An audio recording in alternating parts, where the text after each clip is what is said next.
1979年，阿斯顿马丁在其产品上配置了 LED 显示屏来显示仪表盘上的信息。1987年，丰田皇冠采用了一款彩色显示屏，用于显示导航地图。2001年，宝马为其7系车型引入了 iDrive 系统。2012年，特斯拉 Model S 发布，搭载的17英寸电容触控中央屏幕，一时间引领风潮。2020年，奔驰发布了第2代 MBUS 系统，配备了5块触控屏，其中中央触控屏就有2块，后排有3块，其中1块是12.8英寸的 OLED 屏幕。至此 ，OLED 屏幕也成为奔驰 S 级的标配。2020年，蔚来发布了 ET7，配备了12.8英寸的 OLED 中控屏。2021年1月，特斯拉 Model S、X 分别更新了其 Plaid 产品线，该系列引入了后排8英寸屏幕，支持玩游戏，支持看视频。2021年4月，宝马在其全新的旗舰轿车 i7 上后排设置了一块顶置31英寸的多媒体大屏。还是2021年，蔚来 ET5 发布了，全系标配了 Panacinema 数字全景座舱，支持 AR 以及 VR 系统。好，各位买好，我是懂买买。刚才的视频呢，其实是我简单的整理了一下汽车在发展过程中屏幕的重要变化。车企在不同的时代，为了车内的娱乐，其实会做出各种各样的产品。那这期视频呢，就跟大家来详细的聊一聊蔚来跟恩瑞尔一起联合开发的这一款 AR 眼镜。我已经用了有1个多星期了，我觉得可以详细的跟大家来聊一聊了。恩瑞尔呢，其实有单独的去售卖自己的 AR 眼镜产品啊。那未来的定制版本呢，从外观上来看，基本上都是一样的。那包装盒呢也进行了定制，是一套黑色的这个定制包装，看起来呢还挺高贵，对吧？然后镜腿呢，在眼镜的这个位置也单独的定制了这个 Neo 乘恩瑞尔之类的字样。那 AR 呢，相比于 VR， 我个人来说是更加喜欢的。那很明显的一点是，它不太需要一体机那样相对比较沉重的设备啊。我知道很多 VR 一体机做的已经没有那么重了。然后呢，对于周边的环境，其实你是有感知的。戴上了 AR 的整个眼罩之后，我对周边就失去感知了。其实我心中会有一些未知感的恐惧，尤其是我在一个不熟悉的环境使用 VR 的时候。但是 AR 呢就没有这个问题，对吧？并且呢，从正面来看的话，这款 AR 眼镜跟日常的墨镜、太阳镜并没有本质的区别，所以你对于周边的环境也没有入侵感的。就哪怕你在火车上，哪怕你在飞机上去使用的时候，周边的人也不会觉得你跟他们有什么不同，不会像看那个动物园一样来看着你，对吧？本身呢 ，AR 眼镜的自重也仅有68克，这个重量其实在众多 AR 产品中算是比较轻的了，所以你即使佩戴起来呢，异物感也比较小一点。但是呢，这68克是不包括后面的单独配的这个近视眼镜片的，这后面我们会单独去说。但是即使加上近视眼镜片嘛，这个重量呢依然是在一个我觉得比较合理的范围内。从这个眼镜的后面来看呢，你就可以比较详细的看到这个眼镜的结构了。其实呢，这个设计是有一个名称的，叫 Bird Bus 的设计，在眼镜的顶部左右两侧各自有一个 Micro OLED 的显示屏，从 OLED 屏幕发射出的光线呢，经由偏振分数器反射到曲面镜后，再由穿过曲面镜在薄塑料片之间组成的1/4波片反射，经过了2层1/4的波片反射之后，使得其相位旋转了90度，然后再经过偏振分数器来到达人眼。这一整个的过程呢，其实大家可以去参考爱否科技做的非常详细的一个测评，他们把这个拆了，然后做了非常细节的动画给大家去描述的原理。那我在这呢就不再赘述了。恩瑞尔呢，在眼镜的这个左边的这个镜腿上设置了 Type-C 接口，用来供电以及传输数据。整个眼镜本身是没有任何电池，是没有任何算力的。它需要你外置的设备，这个外置的设备可以是个手机，可以是个平板，可以是台电脑，可以是一台蔚来 ET7。那由于我近视呢，然后我也不戴隐形眼镜，所以我不得不去配一个这个近视镜片。各位看到了，这个近视镜片呢其实是收费的，一种呢是恩瑞尔自己品牌的啊，他们的价格呢是299块钱一副，然后呢还有一种呢是跟依视路进行定制的。那区别就在于呢，依视路的镜片可以承担更高的度数，以及它的折射率要略微的高一点，但是我觉得仍然有一点厚啊，毕竟是1.56，对吧？咱们日常用的眼镜可能已经到1.71、1.74这样的折射率了，然后售价就要贵不少，1198块钱。所以这样来看，即使卖1198块钱，这个配镜可能也不会太赚钱啊。那针对不同的鼻梁高度呢，恩瑞尔还给了3套不同的鼻托，安装拆卸呢并不复杂，这里就不赘述了。同时呢，蔚来的定制版还提供了一个单独的遮光板，戴上去之后怎么说呢？加上了遮光板之后，这更加像是一个睡眠眼罩了。然后呢，未来的 App 上还额外提了一句，就是如果你购买的是未来的定制版，它会比市面上的亮度要略高一点点。哎，这个是比较有趣的地方啊。那除此之外呢，如果你在未来购买的话，第一套的价格呢是2299元，未来呢是送一个车载的适配器，同时呢还会包含车辆的 USB 芯片的升级，这个咱们后面会说细节。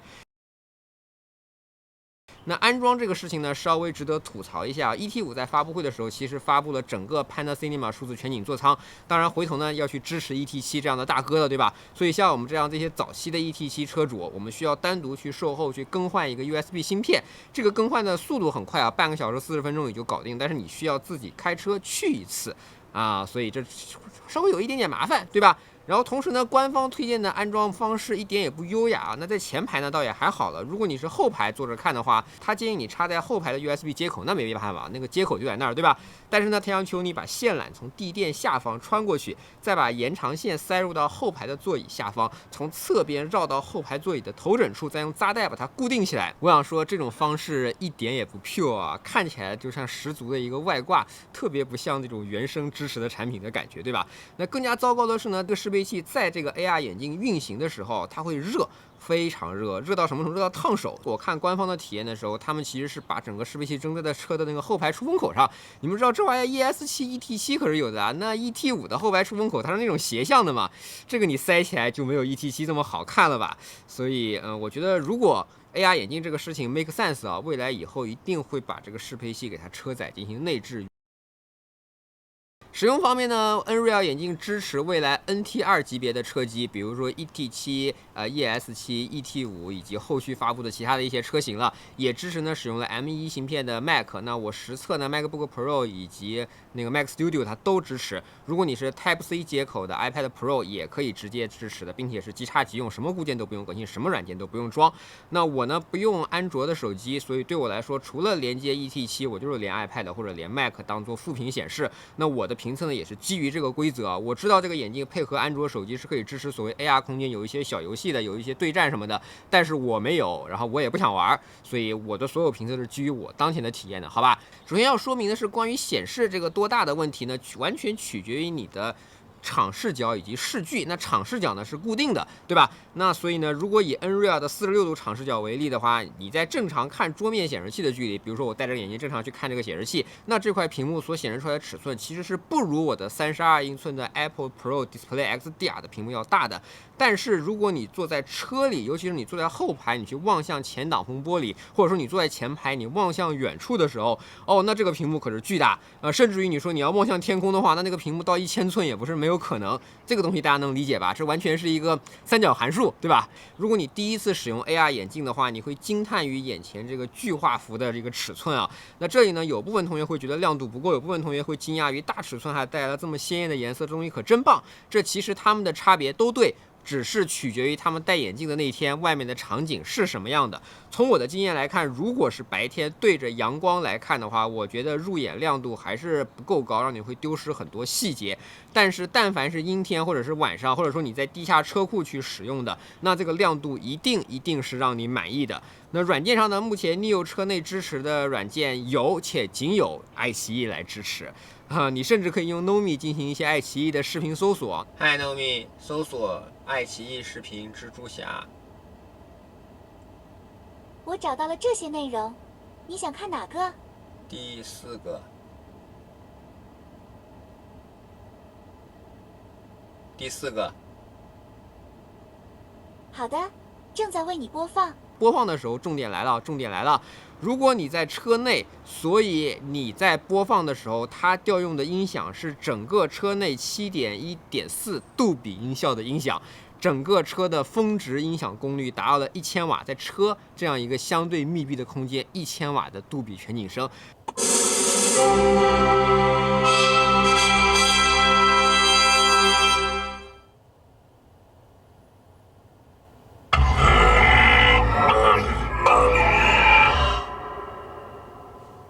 这这个给你带来的效果是十分震撼的。如果你恰好看的电影又是为杜比全景声所优化过的，比如说《沙丘》，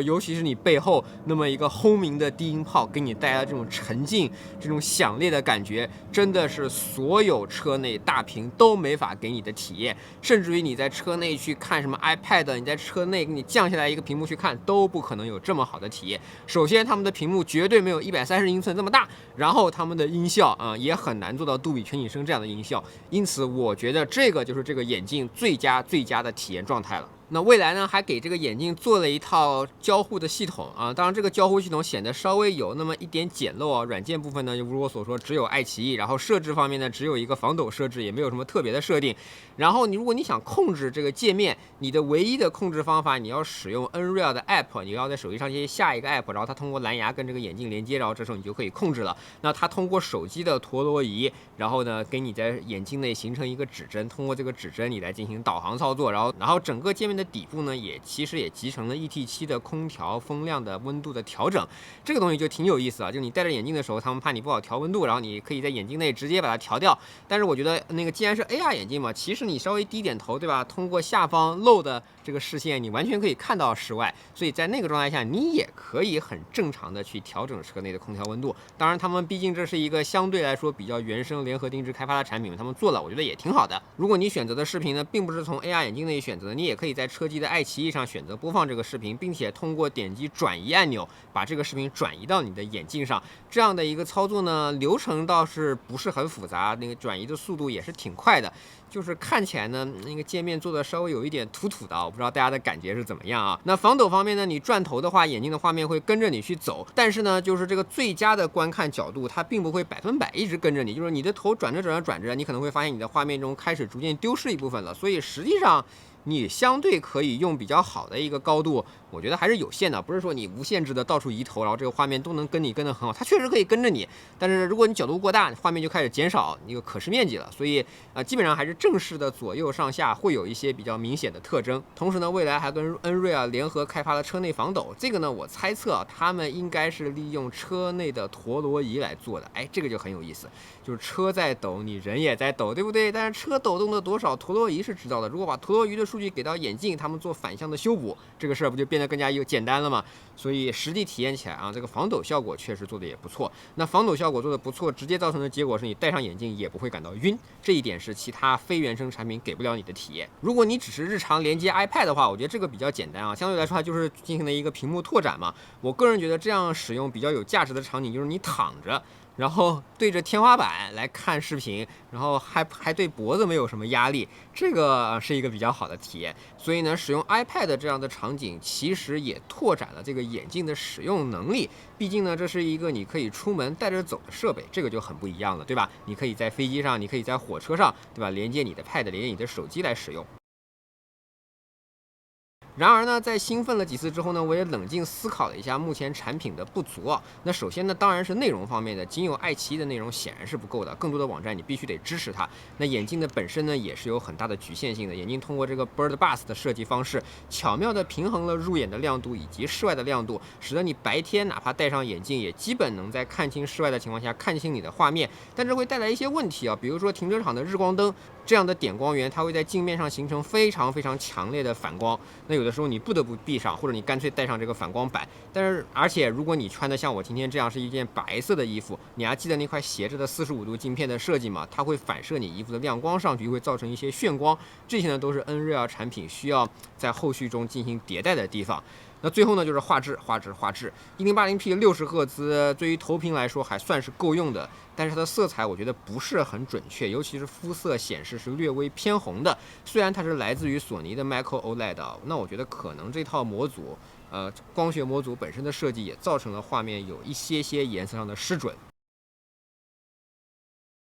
对于未来车主来说，我觉得他们买这个眼镜反而要比普通的消费者更加合适啊！他们有 NT 2.0的未来汽车，他们天然可以想到7.1、1.4杜比全景声的音效，对不对？会让你有室内比较沉浸的感觉。但是离未来所倡导的所谓第二起居室，我觉得这个眼镜还是有一些距离要走的。但是车内确实不再需要那么多大屏幕了。有了这个视觉体验，车内真的不需要那么多屏幕。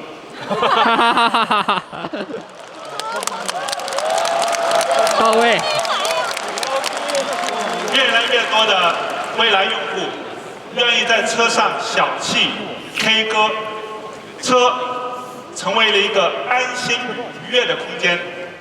不过这个前提是你要提供一个分线器啊。那如果一家3口要一起看的时候，现在一个设备只能支持一个眼镜，你最起码得1拖3吧。那时候你再说不需要那么多屏幕，大家全家一起享受，我觉得才是这个眼镜在这一代产品上最佳的状态吧。